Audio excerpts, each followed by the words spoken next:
చిత్తూరు జిల్లా కలెక్టరేట్ వద్ద జిల్లా వ్యాప్తంగా ఉన్న పాస్టర్ ధర్నా చేపట్టారు. పాస్టర్ పగడాల ప్రవీణ్ మృతి కేసులో సరైన దర్యాప్తు చేసి చట్టపరమైన చర్యలు తీసుకోవాలి అని పోలీసులను కోరారు. ఇక పాస్టర్లకు రక్షణ కల్పించాలి అని అన్నారు. పాస్టర్ మృతికి న్యాయం జరిగే వరకు పోరాటం ఆగదు అని చిత్తూరు డిస్ట్రిక్ట్ చర్చి పాస్టర్ తెలిపారు. ఇక ప్రవీణ్ మృతిలో అనేక అనుమానాలు ఉన్నట్టుగా పాస్టర్లు, క్రైస్తవులు అనుమానం వ్యక్తం చేస్తున్నారు.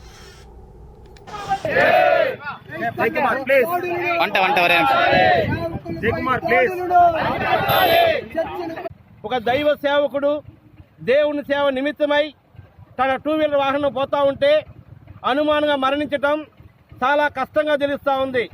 కనుక రాజమండ్రి ఎయిర్పోర్ట్ నుండి ఆయనకు ప్రమాదం జరిగిన స్థలం వరకు ఒకసారి సీసీటీవీ ఫుటేజ్ని ఎంక్వైరీ చేయమని, తగిన న్యాయం చేయమని, ఇటువంటి కార్యక్రమాలు దైవ సేవకులకి ఎవరికి జరగకుండా చూడాలని కోరుకుంటున్నాం. ఒకసారి ఆలోచించండి. ఇటువంటి దాడుల వల్ల చాలా మంది దైవ సేవల కుటుంబాలు నాశనం అయిపోతున్నాయి, చర్చిలు పాడైపోతున్నాయి, సంఘాలు నాశనం అయిపోతాయి. కాబట్టి ముఖ్యంగా ఉన్నత అధికారులు, రాష్ట్ర ముఖ్యమంత్రి గారు దైవ సేవకులకు, సంఘాలకు, క్రైస్తవులకు తగినట్టు న్యాయం చేయమని కోరుకుంటున్నాం.